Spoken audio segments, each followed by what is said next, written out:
बिस्मिल्लाहिर्रहमानिर्रहीम। अस्सलामु अलैकुम। उम्मीद करता हूँ आप खैरियत से होंगे। आज का जो लेक्चर है वो सेल टैक्स के हवाले से है।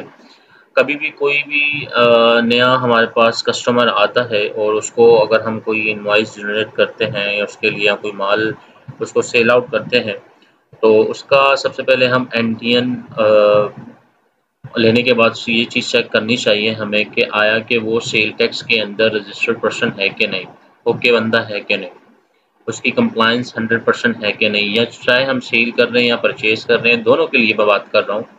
तो हमें कभी भी अगर हम कोई इनवॉइस इश्यू करते हैं, तो सबसे पहले हमको इनवॉइस इश्यू करने से पहले उसका एनटीएन चेक करना ज़रूरी है कि वो सेल टैक्स के अंदर एक्टिव टैक्स पेयर लिस्ट के अंदर है कि नहीं।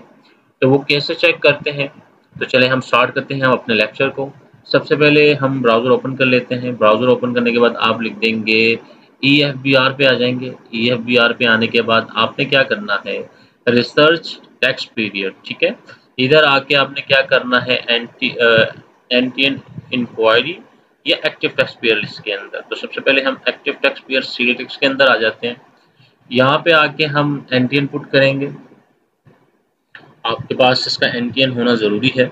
अगर एनटीएन रिक्वायर्ड होगा, अगर एनटीएन नहीं होगा तो सीएनएसी नंबर, दोनों में से जो भी चीज़ आपके पास अवेलेबल होगी, आप उससे इसकी कंप्लायंस चेक कर सकते हैं कि ये बंदा रजिस्टर्ड यानी कि एक्टिव टैक्स पेयर लिस्ट के अंदर है कि नहीं सेल टैक्स की। तो यहाँ आके आप सबसे पहले एनटीएन हम मेंशन कर देंगे।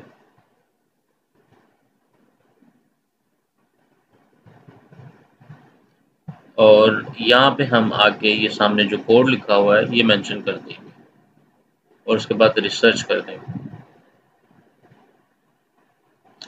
ये देखें जी, क्या लिखा है, tax payer is active as on 1 अगस्त 2022 10:46 पे इसने वो किया था। कंप्लायंस 100% एक्टिव है इसकी। ये देखें आपके सामने 100% ओके है।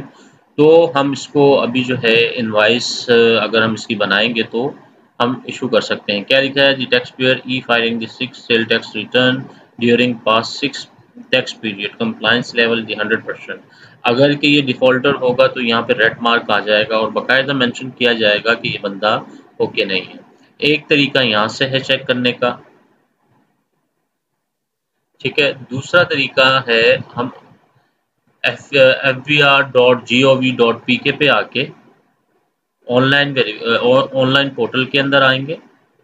आने के बाद हम जो है ये यहाँ से लिस्ट भी डाउनलोड कर सकते हैं।